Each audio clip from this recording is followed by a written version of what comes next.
My uncle was walking past and I said to my uncle, what's going on? And he goes, oh, you're getting married today. I said, what? I was in shock. Like, I just didn't know how to cry. I started praying that, please, God, kill me now. What were you afraid of? What did you think he could do if he caught you? Beat us or maybe kill us. You thought your own father could kill you? Yes. Two women, two different stories, same problem. Forced marriage driven by fear. Welcome to Four Corners. It's a concept that's alien to most parents and children in this country. I think it's fair to say that one of a father's strongest instincts is to protect his daughter. So what would drive a father to force his teenage daughter into a marriage she didn't want and threaten violence if she resisted? Arranged marriages are not uncommon in some cultures. Forced marriage is taking it a considerable step further, particularly with the threat of violence, even death. In some cases, the victim is male. No records of forced marriage have been kept in Australia, and it's rare for victims to come forward. But there have been enough forced marriages here with violence to prompt the federal government to draft laws making it a criminal offence. Tonight, four courageous young women shed the protection of their anonymity to talk compellingly on Four Corners about their devastating personal experiences, even though they may face rejection from their own communities. The reporter is Sarah Ferguson.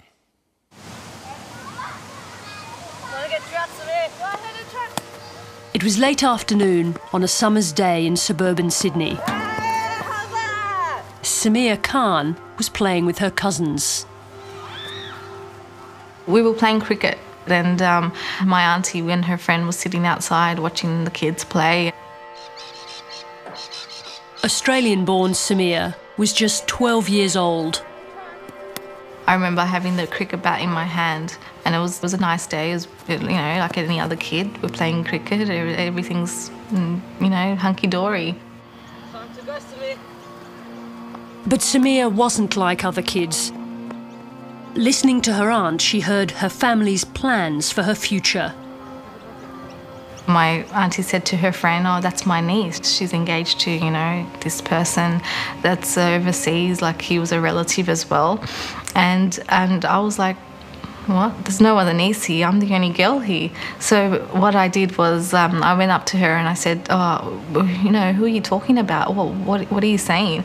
And she goes, oh, didn't you know that you're engaged? And I just looked at her in shock and I was just like, but I'm 12. The previous year, without telling their daughter, Samia's parents had promised her to her cousin in Pakistan. Yeah, I was aware that it happens, but I always thought it happens overseas. It doesn't happen. It wouldn't happen in Australia. Did your mother tell you when you were going to marry your cousin? No, she never said that. She just said, I just sort of leave it for now. You're too young. You just concentrate on your studies and you don't worry about it. You're too young to worry about it. She did worry about it.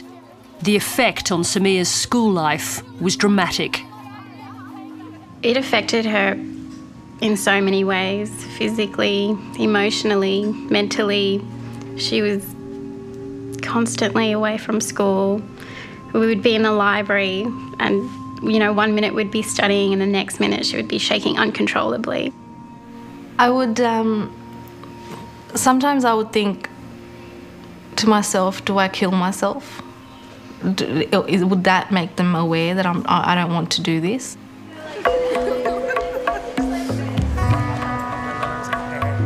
Soon after Samia finished school, aged 17, her father announced he was taking her on holiday to Pakistan to visit her relatives. We were going to go overseas for a holiday to Pakistan. And I was excited. But waiting at the airport, she was nervous. The issue of marriage to her cousin was unresolved. In the back of my mind, though, I thought, okay, wait a minute. Are they going to be taking the engagement further and marrying me off or something? And so I sort of, tried to suss out my dad and say, oh, Dad, so are we going to have the marriage there sort of thing? He said, no, you know, it's nothing like that. We're just going for a holiday.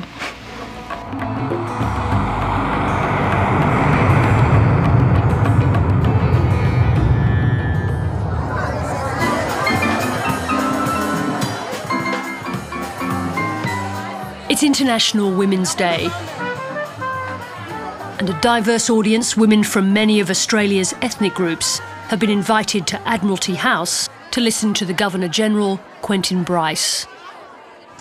My friends, I want you to know how thrilled and delighted I am to be sharing this celebration of International Women's Day with you. The Governor-General chose to focus on one issue. Around the world, 10 million girls a year marry before they are 18. Early and forced marriage robs girls of their childhood and their education. It can trap them in a cycle of poverty, ill health and illiteracy. The cause of child marriage? Fundamentally different social expectations for girls compared with boys.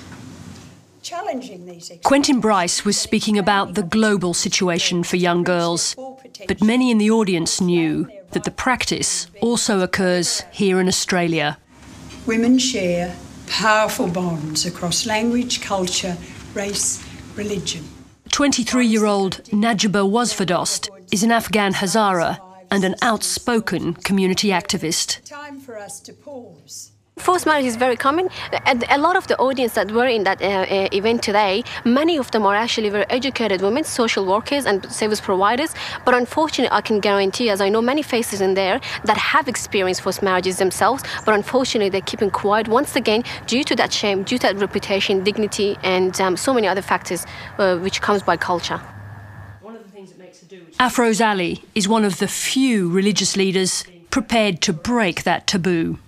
I have seen situations where people have been coerced that if you do not marry such and such a person, we will cut you out of the family, for example. And in some cases, that that they would be taken back to their land, the land of their father or the mother, for example, and potentially, threatened with not only physical violence but potentially fatalities and murder. You've actually had young women threatened with death if they don't go ahead with weddings. Definitely so. Yes. In Sydney. In Sydney, yes. There are no figures on how widespread the practice is.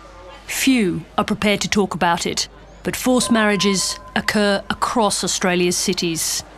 We don't have any good statistics. We suspect that what is known publicly will only be a portion of what might be happening behind closed doors. It's essentially a guilty secret, but the federal government is so concerned, it's preparing legislation to make forced marriage a crime. It will make clear that if young people or older people do not consent validly to a marriage, that it will be a crime. That means duress, violence, intimidation is not an acceptable way to get a young woman's consent to marriage. It will be part of the Crimes Act that deals with trafficking of people and sexual offences and others. It's a serious matter. It'll be treated as a serious crime, and people should understand that in Australia, marriage is between consenting adults, and that consent must be real.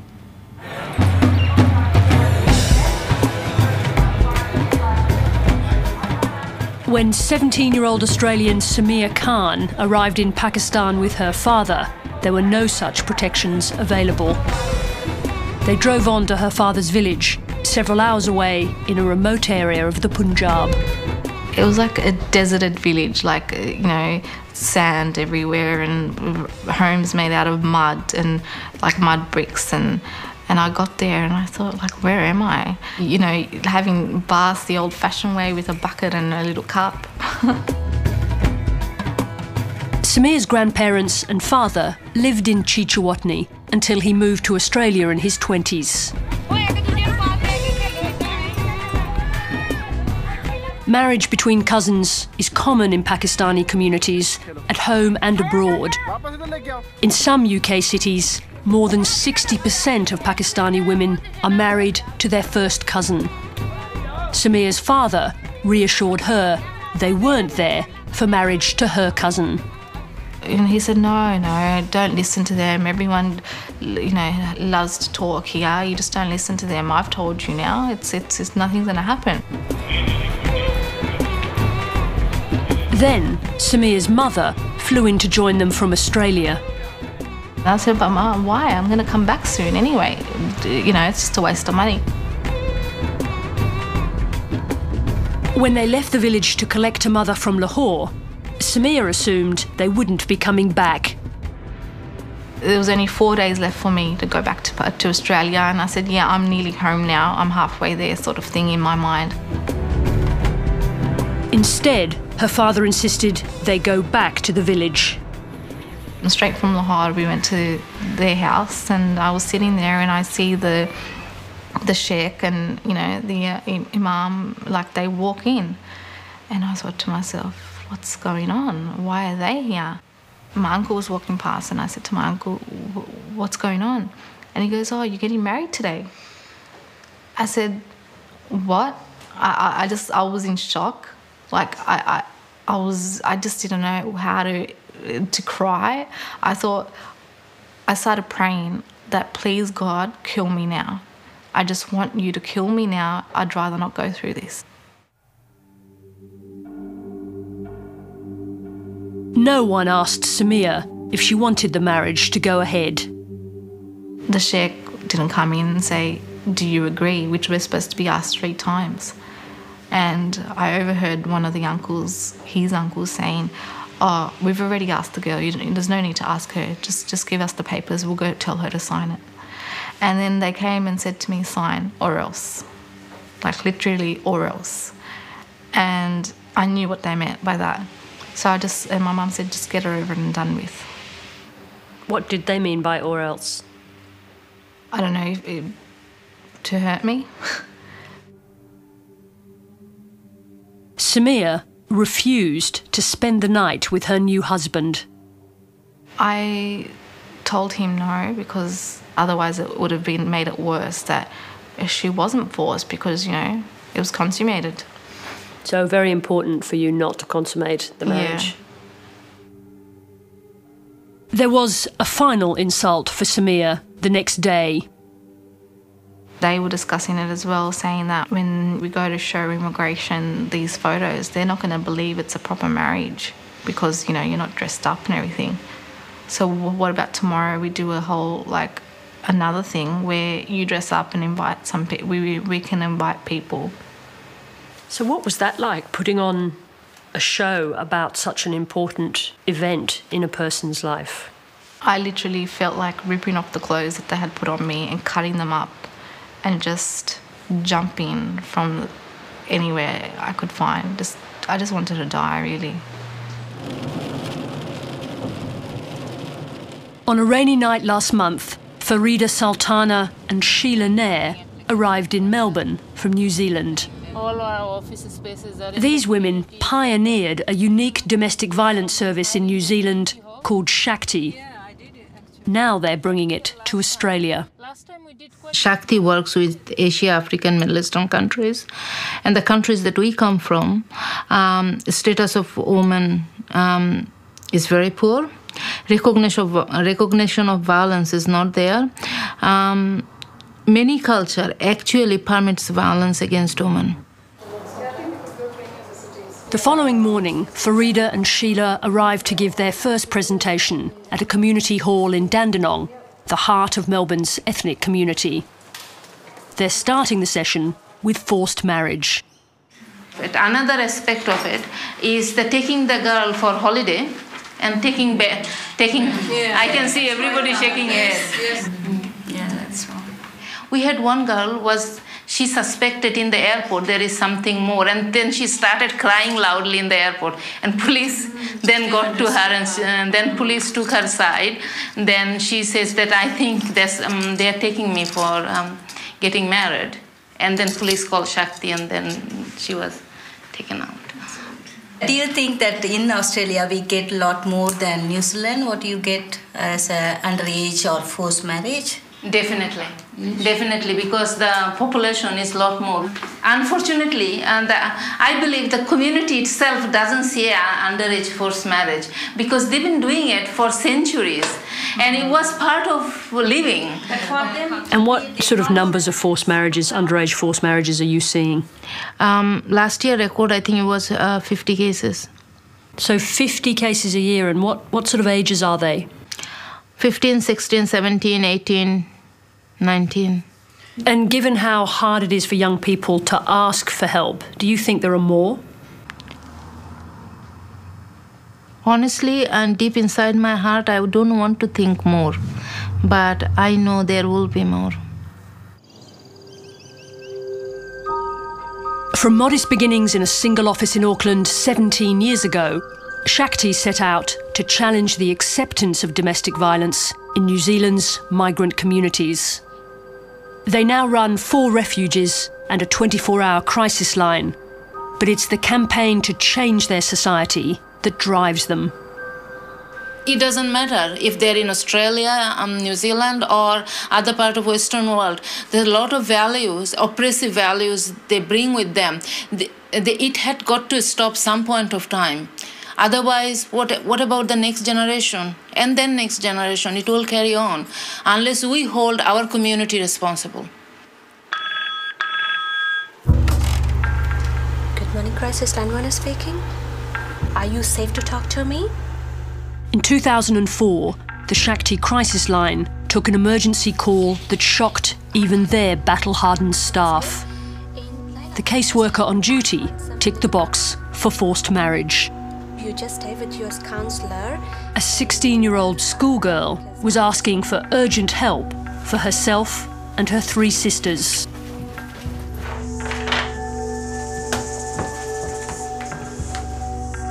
A car was dispatched to pick them up. The 4 girls, aged 13 to 16, dressed in their school uniforms, were brought to the adult women's refuge. The father is very violent, but when I read through the assessment, I realized there was a lot more than violence. It was complete control, and all 4 girls is his property.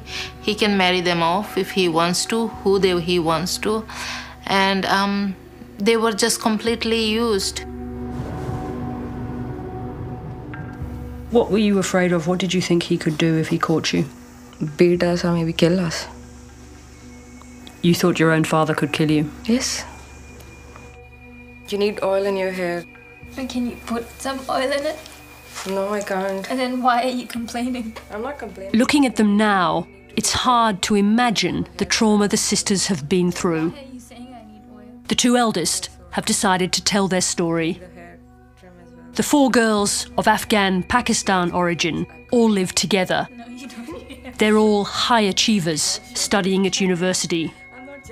When they came to New Zealand, none of this future was even imaginable. I came with all my 3 sisters and my dad, and yeah, I remember the journey. We were very, very scared, very scared. They'd left their mother behind in Pakistan. This was the first time living with their father. Yeah, we were very secluded from the rest of New Zealand. I did not know. The house was just like normally like the way we were living in Pakistan. There was nothing like New Zealand, nothing like New Zealand. The girls were expected to cook and clean. And if we did the cleaning, he would just see if there was a little bit of dust or anything that was wrong. He would just call all of us standing in a line and then hit us. Layla remembers the first time her father hit her. There were clothes outside on the clothesline, and we were just sitting because it was sunny outside. So he came and it started raining. So he started hitting us because we did not bring the clothes inside. How did he hit you? Slapped us. Hard? Yes, very hard because he was a very, very huge man. There were screams and they were shouting and they was pleading, but I think he just had this worry where he wouldn't stop. How scared were you of him? On a scale of 1 to 100, 100 being extremely scared, 100. Very, very, very scared. 16-year-old Layla tried to protect her younger sisters. I remember my older sister actually stopped him from hitting one of the other sisters, and he started hitting her. He dragged my sister with hair, he just pulled her hair and dragged her from one room to the other, and I was sitting in that room. And he was hitting her. He was suffocating her on the beanbag, so I just stood up and I said, "Stop, Ron, stop now." And then he just hit me. He returned and he hit me. She's incredibly strong, and she matured beyond her age. I think, in a way, her childhood is stolen. She had to be mother for 3 other siblings. School was the only respite. When we were in the school, we were happy, and it was like we have something to look forward to. Until the end of the school day. It was probably the last period that we just finished, and the bell would ring, and we knew that he would be waiting for us in the car. That's why I used to sit in the front, although I just hated it. It was like a tragedy, it was just so... It was like a torture sitting in the front with him, but I knew my sisters were too scared to come and sit in the front. At school, the girls were becoming aware of the possibilities their education offered. I started to understand what it was like to have a different future, different dreams and ambitions, and we could make life whatever we wanted to. I just found out that, okay, there's something called university as well, and then you can go and you can just become great like Einstein or Newton.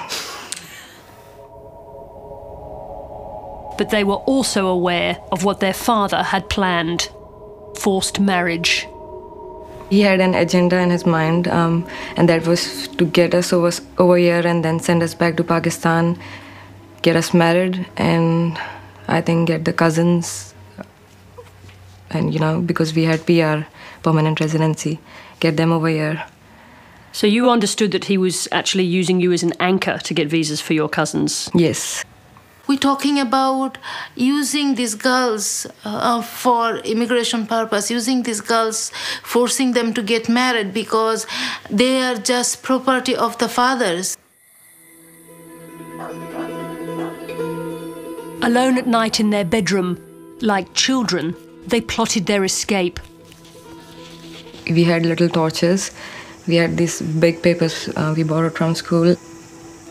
We would write in the circle, we would just write plan, and then we would have these webs and stuff, and each of them would be going to the final destination. So one of would be like us standing as doctors and stuff, and the other one would be just going and staying with our mum.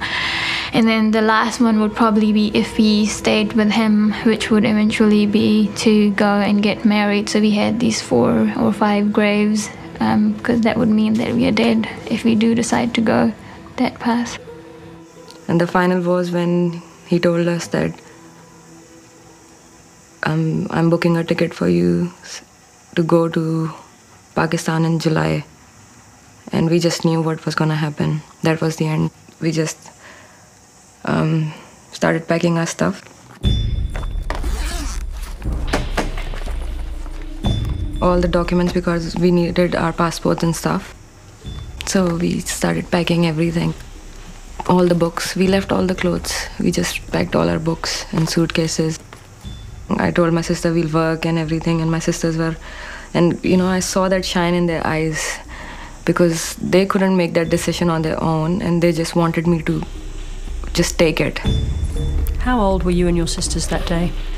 I was 16. One of my sisters was 15, and the others were 13.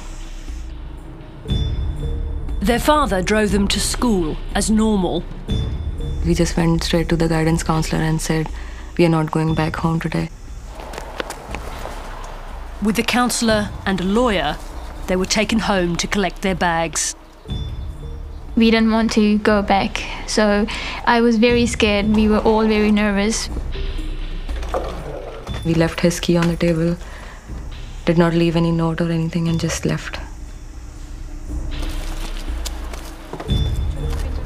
A call went out to Shakti. They were brought to the refuge. I still do remember, especially the older one. Her face was like the whole world she's carrying. Call for a pizza now. I don't want your food. Why? At 17, Layla got custody of her sisters. Cook something else, please. They moved into a flat alone. They received no support from their family. Their relatives, including their mother, told them to go back to their father, who'd fled from New Zealand.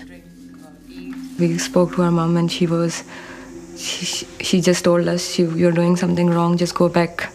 And then we spoke to my mum's aunties and everyone, and they were like, this is absolutely wrong, he's your father, what are you girls doing? And then we just decided there's no point of talking to them unless we find our feet. So your mother, as well as your other relatives, ordered you to go back to him? Yes.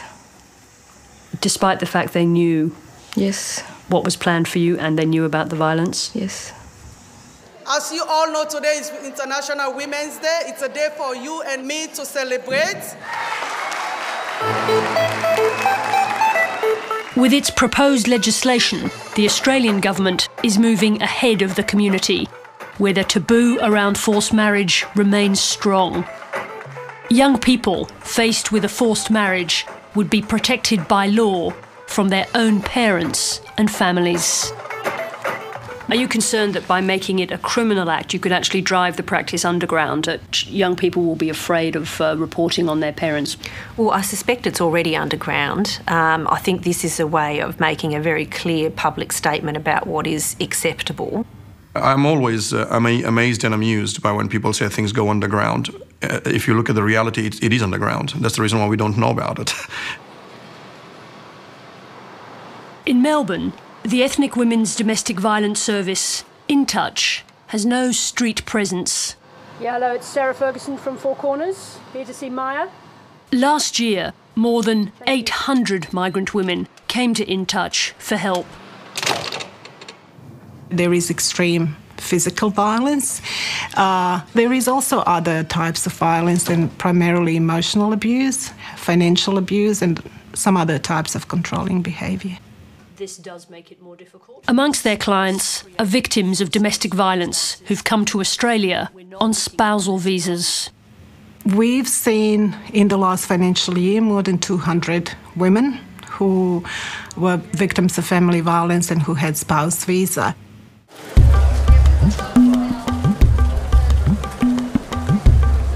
In November 2010, Sachi arrived in Melbourne from India to join her husband. He was standing over there with flowers, waiting for me. Together, they drove to their new home. Yeah, in between the way, he's telling me all the things, that this thing is that, this thing is that. I work over there. I think it's like I can have a good life over here and I can have a happy married life with my husband. The previous year, Sachi married her husband in Delhi. The marriage was arranged by their relatives. There are lots of people, all my relatives, my friends. It's like a great event. I wear a dress like we call lehenga. It's a fully embroidered dress, and it's a shade, not pink, but it's a shade of pink. And it's really a beautiful dress. I was very happy. The marriage itself is a divine ceremony, and the girl is handed as a divine gift to the husband and his family. It's not only women who experience force or coercion around marriage. It happens to men too, and often with disastrous consequences. What Sachi didn't know on her wedding day was that her husband was marrying her under pressure from his parents. She says the warm welcome she received in Melbourne ended on the second day. On that day, he told me that I married to you only because of my parents' pressure. He hit me, he slapped me, grabbed my hairs and pushed me. Go away from here. I don't want you to be here. Sachi's husband told Four Corners he married under duress. He admits he had a drink problem and that he hit her.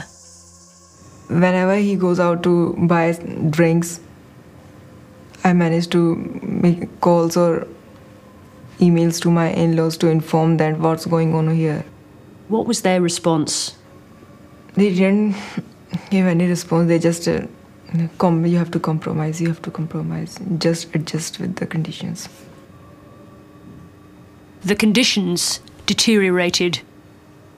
Treat me as like his maid. He always tells me, you are not my wife, you are my maid. You have to do all cleaning, cooking, every household work. Sachi came from India as a professional woman with a degree in commerce.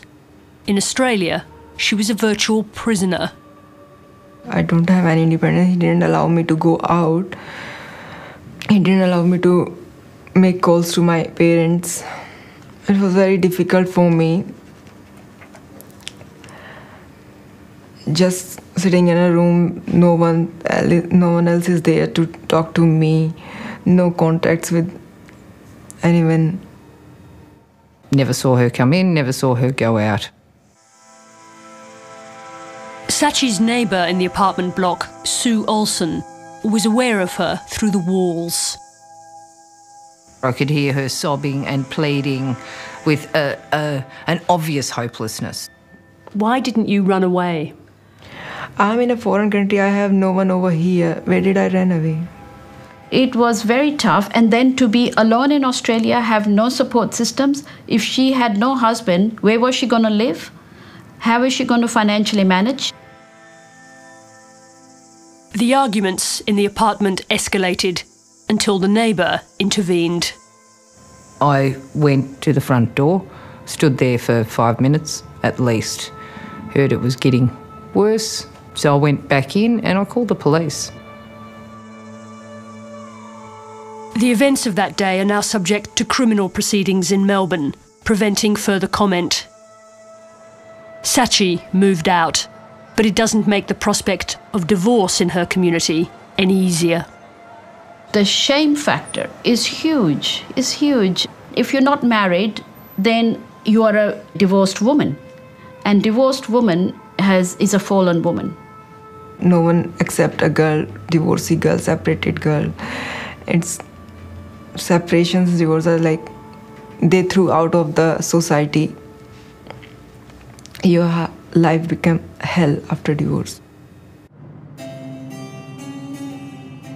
After her forced marriage and mock wedding in Pakistan, 17-year-old Samir Khan returned to Sydney, leaving her new husband behind. Back in Australia, she was under pressure from her extended family to secure him a spousal visa. I started to feel that it's not about me, it's about him and his future life here in Australia. The visa was granted, and when her cousin arrived in Australia, he moved into the family's home in Sydney. He lived separately from Samir, but she was expected to learn to like him. I was brought up with different views, different values, and I just didn't agree with them.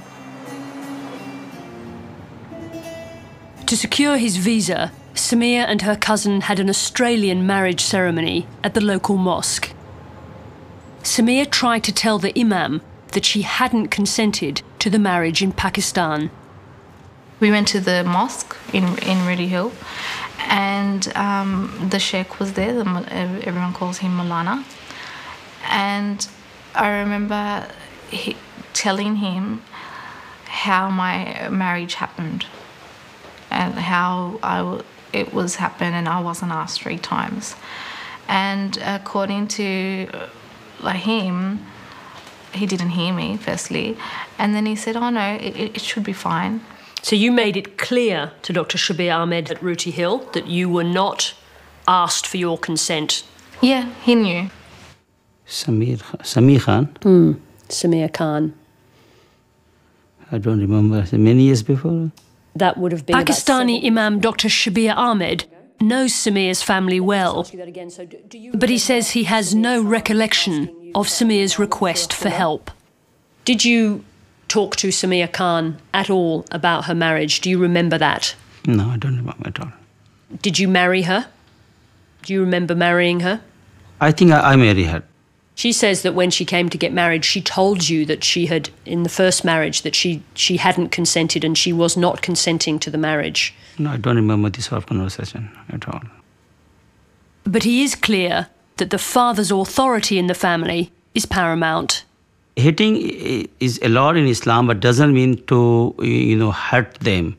So just, one, for example, one sledge, just small. So just let her know, or let the son know, or let the daughter know that you are not doing well. And from a husband to a wife as well? This in the same meaning, but doesn't mean that start with a stick or punching her. No. But just pushing, this little bit pushing. That pushing is more than enough. Pushing is enough. Shabir Ahmed says forced marriage is wrong, but shouldn't be criminalised. I don't say the crime, but I can say this is no good at all. But you don't think it should be a crime? Oh no. From Islamic point of view, you can't say crime, but I just say that this is no good at all. Samia still did not accept that she was married. One night, her cousin went too far. He knocked on my door, and I said to him, "Yeah, what's the problem?" And he goes, "Oh, you're supposed to do things with me because you're my wife." And then what did he do? He forced himself. He said, "No, you're my wife. You have to, And I pushed him off. I said, "No." That's all I can really say, because I can't bring myself up to say it. And nothing, I was brave enough to push him off and for anything to go further or anything to actually happen. This is where we show a lack of intellect as Samir went looking for a second opinion on Islamic law. Tradition, the Islamic understanding of theology is not about blind faith. Afroz Ali teaches at a religious centre in Sydney's Lakemba. When Samia first came to see me, I have to say that I saw a person who was so distraught, but also really confident to resolve the situation she's finding herself in. He also speaks about, when we speak about the... Afroz Ali spent 6 weeks talking to her relatives in Pakistan and Australia, establishing the facts about her marriage. Samia's marriage is invalid for 2 reasons. The first reason primarily is because she did not consent to the marriage, and explicitly she rejected this marriage. The second thing is that in fact she was coerced and threatened to in fact consent to the marriage. Those 2 things without a doubt invalidate the marriage completely. Samia was granted a religious annulment. The marriage was over. I still remember the sigh of relief she actually gave when she actually got that letter in her hand, and a choking feeling that she experienced at that point of time. How important to you is your sense of injustice about the marriage being forced in the first place? I hated it. I knew from that point, I even thought to myself, I'm going to help girls in the future get out of their forced marriages. I know that's going to make a lot of people in the community hate that, and they're going to hate me. All of the young women who spoke to Four Corners in the making of this programme had to go against their communities to escape unwanted or violent marriages. Some people will say that this is itself a negative step to take. Well, there is no negative step to take people out of violence and take out people of coercion and force and threats of life. There is no negative step. You do what is needed to be done.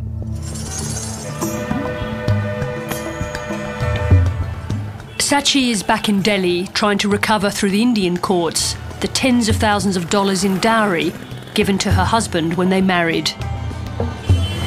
Yeah, I want to fight for my rights.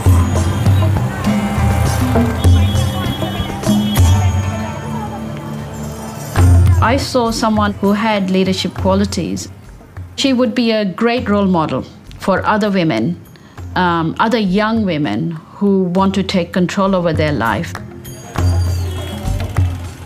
There are lots of girls who are suffering from the same problem. I want to give them a message. Don't suffer from all those things. Have some courage, and there are lots of people over here to help you.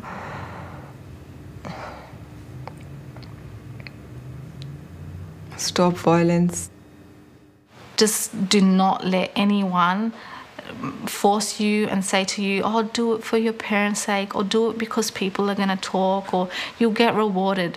No, they won't. They won't get rewarded. You won't get rewarded for being in a forced marriage. We haven't fought in Australia over many, many decades for women to have independence, to then find that they can be forced or intimidated as young adults or even teenagers into personal relationships that they do not consent to.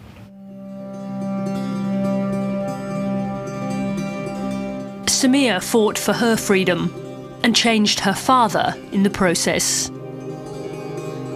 He's actually told me that you're going to pick your own person. You can pick your own person now, and as long as we're happy and you're happy, I just don't want the same thing to happen again. So he has changed? Yes, he's changed a lot.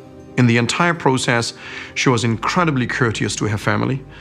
She was courteous to the person she was married to, but at no point of time was she fearful of standing up for her rights. And to me, that was incredibly inspiring.